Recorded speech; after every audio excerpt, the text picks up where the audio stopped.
Olá pessoal, como estão? Bem-vindas, bem-vindos de volta ao nosso Portal da Tilápia. Nessa aula, vamos abordar um dos temas mais importantes para a sua produção de peixes, que promove uma alta qualidade e o menor custo possível, ou seja, a produção de ração ideal e eficaz para as diferentes fases de vida do peixe e diferentes fases do seu cultivo.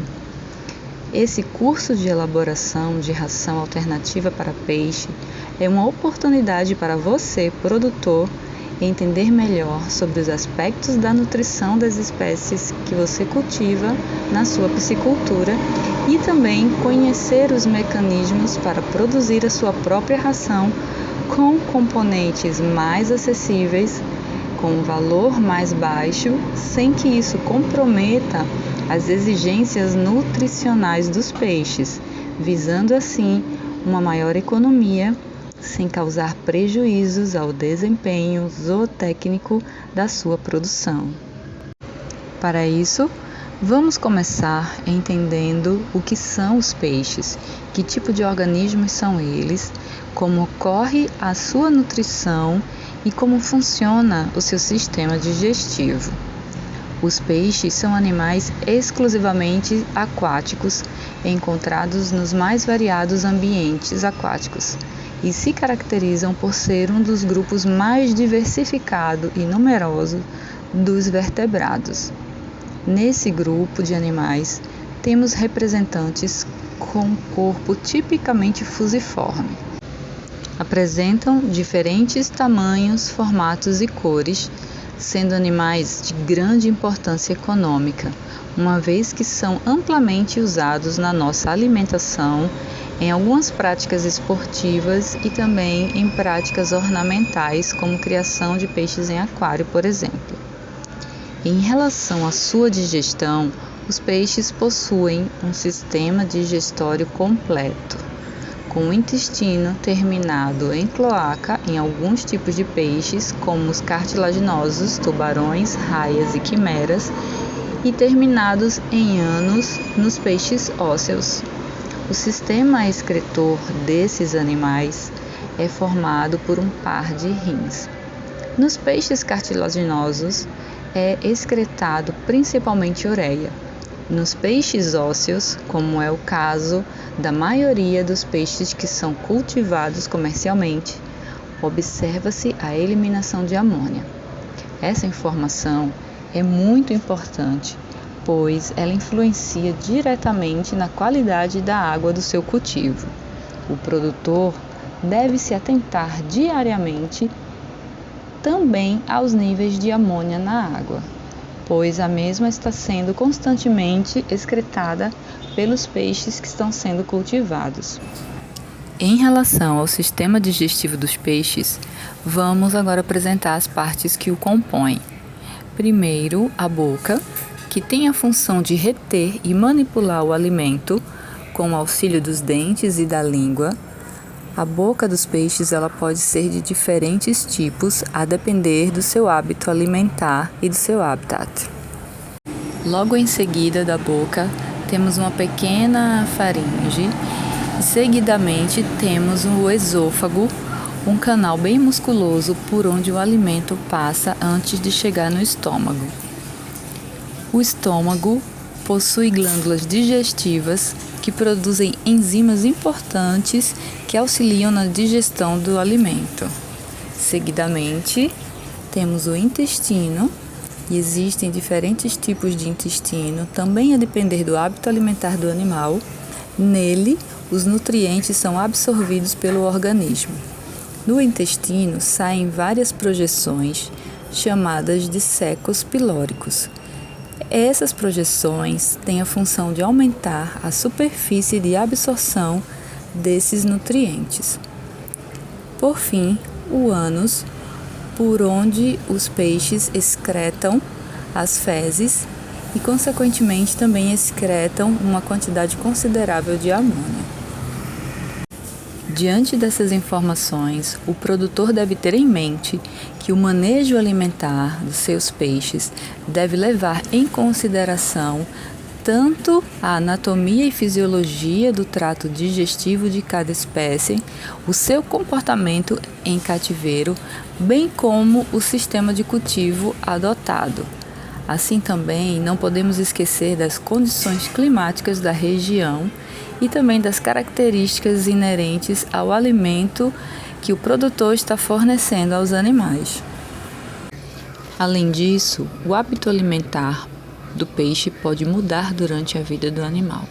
Ou seja, algumas espécies, quando estão na fase juvenil, podem ser zooplanctófagas, se alimentam de organismos do zooplâncton, e quando adultos apresentam hábitos herbívoros ou também hábitos carnívoros ou até mesmo onívoros.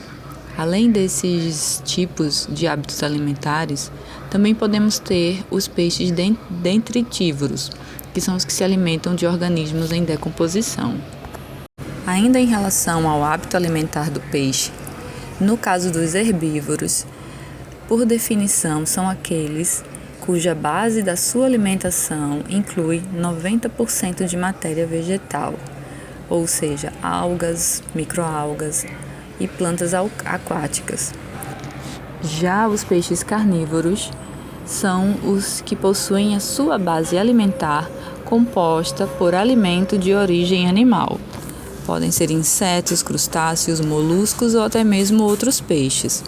Em resumo, são aqueles que se alimentam quase que exclusivamente de outros animais. Considerando esses dois diferentes hábitos alimentares, os peixes são internamente diferentes.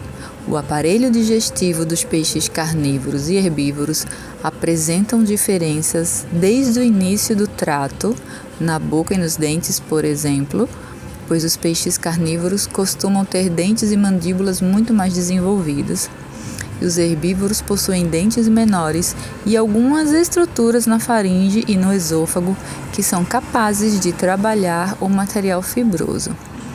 Seguidamente, nos carnívoros, o estômago tem capacidade de se distender, além de ser comparativamente maior.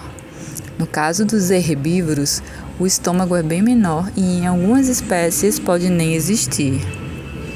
A dieta do peixe herbívoro é composta por alguns micro-animais, porém a sua maior parte é composta por vegetais. Assim, é preferível que este animal tenha um intestino muito mais longo em vez de ter um estômago, pois é justamente no intestino onde ocorre a absorção dos nutrientes que compõem o alimento. No caso de alimentos vegetais, essa absorção é muito mais demorada, por isso o intestino precisa ser mais longo. Assim, em termos de morfologia interna sobre o sistema digestivo, peixes herbívoros possuem um intestino longo e sinuoso, ligado muitas vezes diretamente ao esôfago. No caso dos peixes carnívoros, o intestino dispõe de estruturas menores e sem muitas curvas.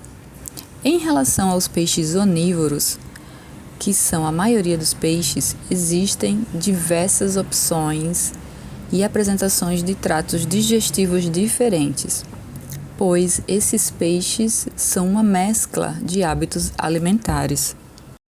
Essas informações nos trazem uma compreensão de que uma ração não deve ser escolhida pelo princípio do preço.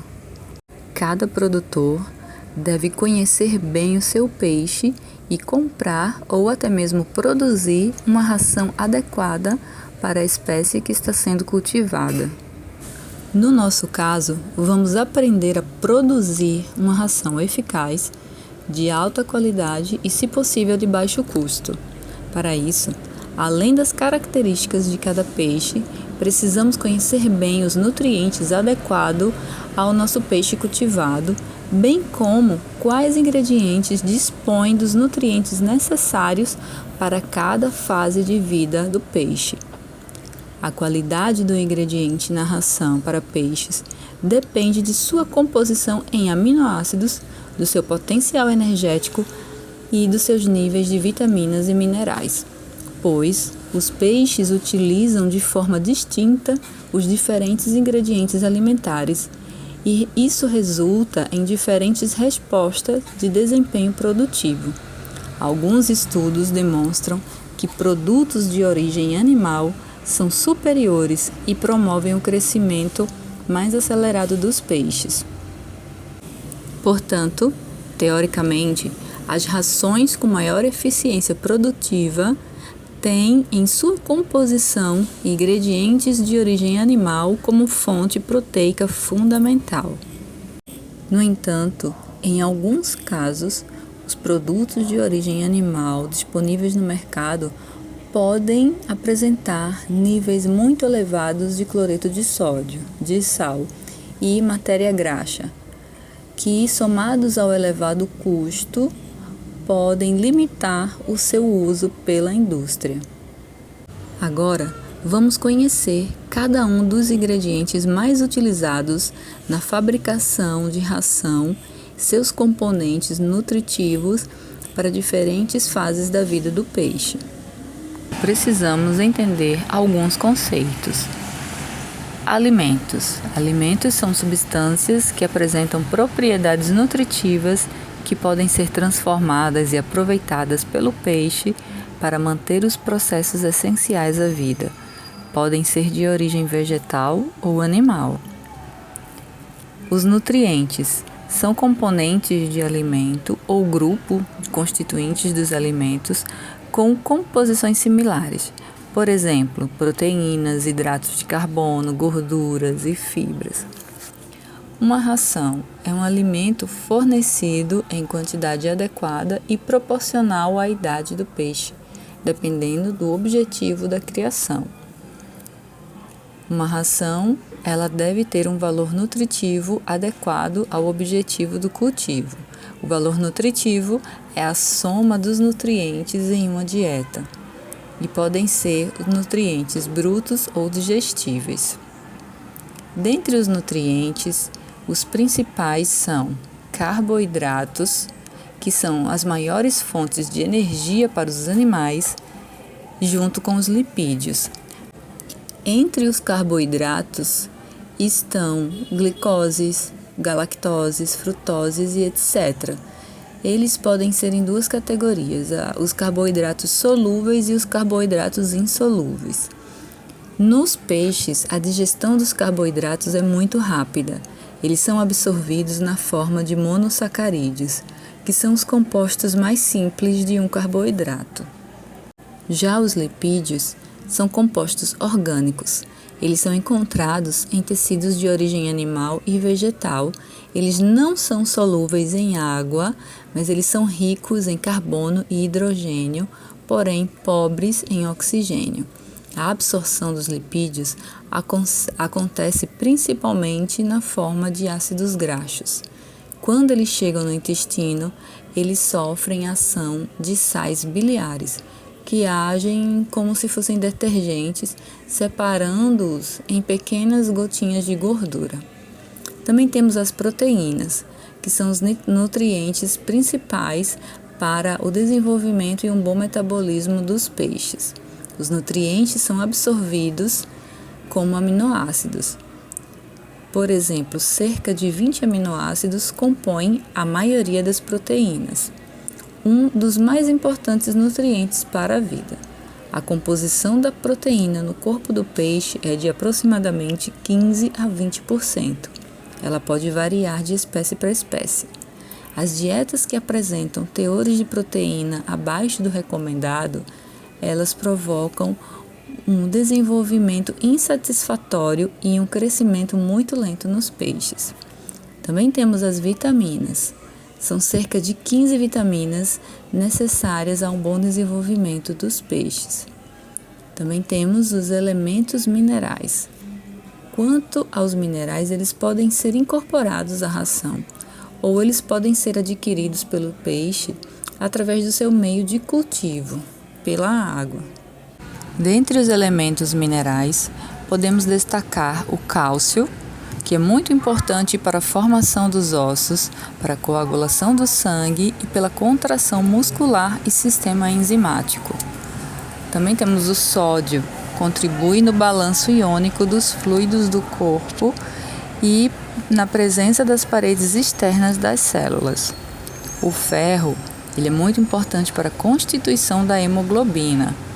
O flúor, ele é encontrado nos dentes e ossos dos peixes. O cobalto também é muito importante para o desenvolvimento e está presente na vitamina B12. Além desses, existem outros elementos minerais que também são muito importantes para o desenvolvimento dos peixes. Em relação aos ingredientes utilizados na elaboração de ração, vamos citar os mais utilizados, os mais importantes e os que podem promover um melhor desenvolvimento do cultivo. Como, por exemplo, a farinha de carne e osso. Essa farinha é obtida a partir de um processo de cocção, segundo você está vendo nesse vídeo, sob pressão de resíduos e tecidos de animais. Ela é encontrada no mercado como farinha de carne e osso, com níveis de fósforo maiores que 4%. A sua contribuição na formulação de uma ração destaca-se por apresentar níveis altos de cálcio e fósforo, totalmente biodegradáveis e pelo equilíbrio em aminoácidos essenciais. Ela dispõe de cerca de 50% de proteína bruta e apresenta 80% de digestibilidade. Ela tem uma qualidade um pouco inferior à farinha de carne e de peixe, pois possui um alto teor de cinzas e dispõe de um desbalanço de minerais. Essa farinha não deve conter sangue, fezes, pelos, cascos e pele. Outro ingrediente importante é a farinha de peixe.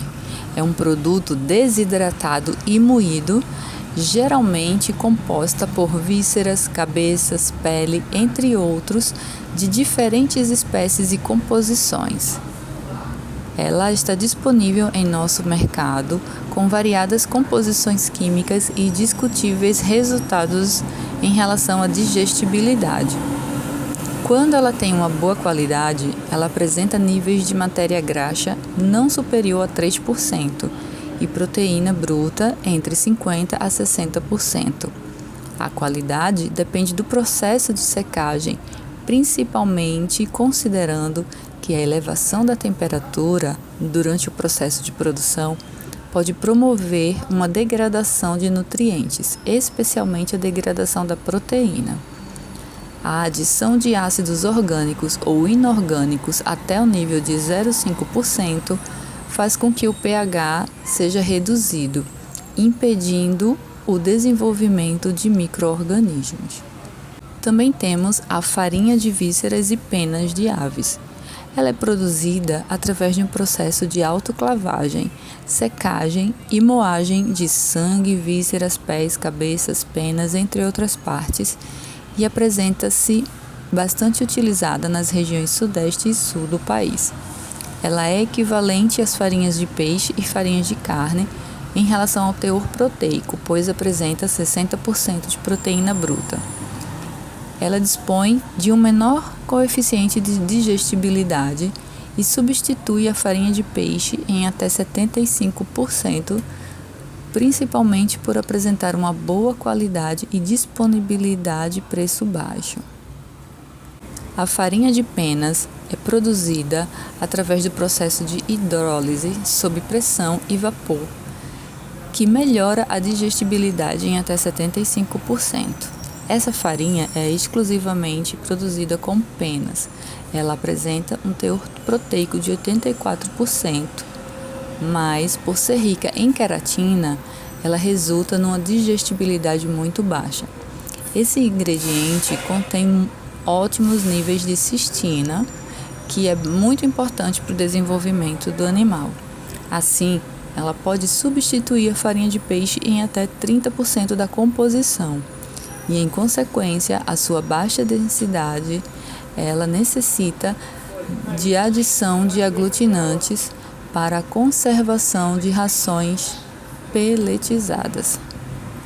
Outro ingrediente que podemos destacar é a farinha de sangue. Ela é elaborada a partir do processamento do sangue fresco de suínos e bovinos. Ela apresenta um teor de proteína de 80% e uma baixa digestibilidade devido ao excesso de ferro. O ferro compõe cerca de 20% da composição proteica numa ração. No entanto, sob o vapor quente, essa digestibilidade pode ser melhorada. Essa farinha ela ainda é pouco disponível no mercado. Um outro ingrediente muito importante, bastante utilizado, é o milho. Ele é um alimento muito importante, pois apresenta teores de óleo entre 5 a 7,5% e proteína bruta de 12%. No entanto, a qualidade proteica do milho é muito elevada. É um alimento muito energético e rico em amido. Assim, peixes tropicais aproveitam muito bem a energia do milho com maior eficiência no seu crescimento e desenvolvimento em geral. O trigo também é uma fonte energética muito importante na produção de ração. Ele apresenta uma alta digestibilidade em cerca de 91% e proteína bruta 68%. É uma ótima fonte de energia e um excelente substituto do milho. Ainda podemos destacar o farelo de arroz, que apresenta de 5 a 8% do total do grão, substituindo o milho, o sorgo e o trigo. Ele tem um alto teor de gordura insaturada, antioxidante. Para a tilápia do Nilo, em fase juvenil, ele apresenta uma digestibilidade de aproximadamente 94%. A soja também é um ingrediente bastante utilizado e muito importante na produção de rações. Os processos térmicos que destacam o óleo, a casca e o concentrado proteico são bastante utilizados. O farelo de soja, ele apresenta de 44 a 48% de proteína bruta e um excelente perfil de aminoácido. Deve ser torrada antes do uso na ração para que sejam bloqueados fatores antinutricionais e não comprometer o desempenho dos peixes. Também podemos citar o sorgo, um grão que em alguns casos ele pode ser substituto do milho, dependendo da quantidade de tanino presente na sua composição. É indicado o sorgo com a quantidade de tanino o menor possível. Uma outra alternativa de ingrediente está sendo bastante utilizada ultimamente é a mandioca, macaxeira ou aipim. Seus valores nutricionais são capazes de atender às necessidades fisiológicas e crescimento ideal dos peixes em cultivo. No entanto, estudos estão sendo cada vez mais aprimorados para o melhor aproveitamento desse ingrediente. Esta tabela nos mostra as características nutricionais da mandioca, também chamada macaxeira ou aipim. Podemos perceber que as suas características podem satisfazer as demandas nutricionais e de crescimento dos peixes que estão sendo cultivados. Além de ser um produto, um ingrediente de fácil acesso e que pode muito bem ser plantado em várias regiões do Brasil, o seu custo baixo também favorece a utilização desse ingrediente na formulação de rações eficazes para a criação de peixes. Podemos utilizar tanto as folhas quanto a macaxeira, mandioca ou aipim em si. No próximo vídeo, vamos apresentar outros ingredientes e também as técnicas de como formular as rações ideais com a porcentagem de proteína adequada para cada fase da vida do peixe. Muito obrigada pela atenção de vocês em relação a esse vídeo. Espero que tenham gostado. E se vocês tiverem alguma dúvida, podem entrar em contato com o nosso portal e falar diretamente comigo ou com um de nossos professores.